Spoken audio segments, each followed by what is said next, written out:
Gary Lineker, 61, spoke about his divorce from his second wife, best friend Danielle, in a recent interview.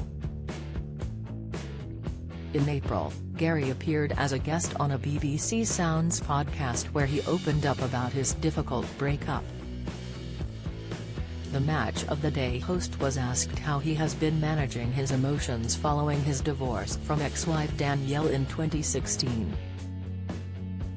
Gary and Danielle had originally met on a blind date, when they had been set up by a mutual friend.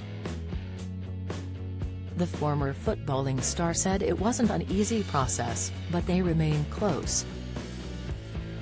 He replied, "It's always a difficult experience to go through. For me, I had two really good marriages. I'm still good friends with both, particularly Danielle, who is, like my best friend."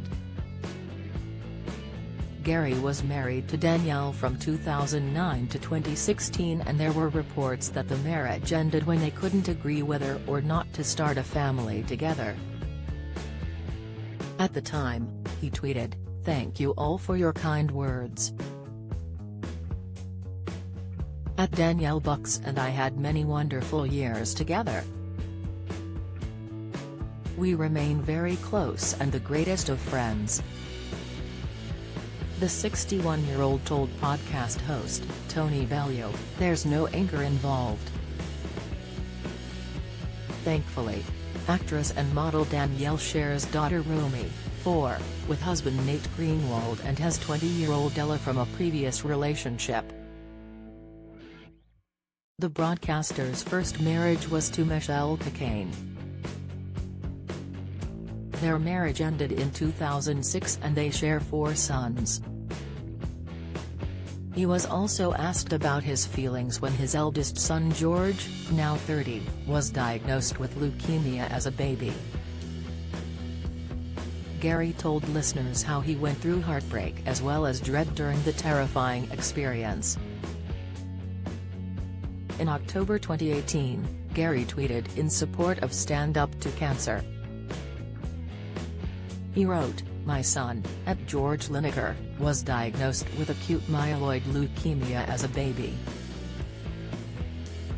Not easy still to talk about, but this is our story for @StandUp2C, join us and #StandUpToCancer by tuning into the live show on Channel 4 tonight." Following James Corden's announcement that he will be leaving as host of The Late Late Show in the US, there was speculation that he may replace Gary as the Match of the Day host. Earlier this week, Gary took to social media and tweeted, getting a number of texts from friends asking if I'm quitting BBC Mott after reports on Twitter of my possible successor. "So it's only fair I give you the bad news now. I'm afraid I still have 3 years to run on my contract, so you're stuck with me for a while."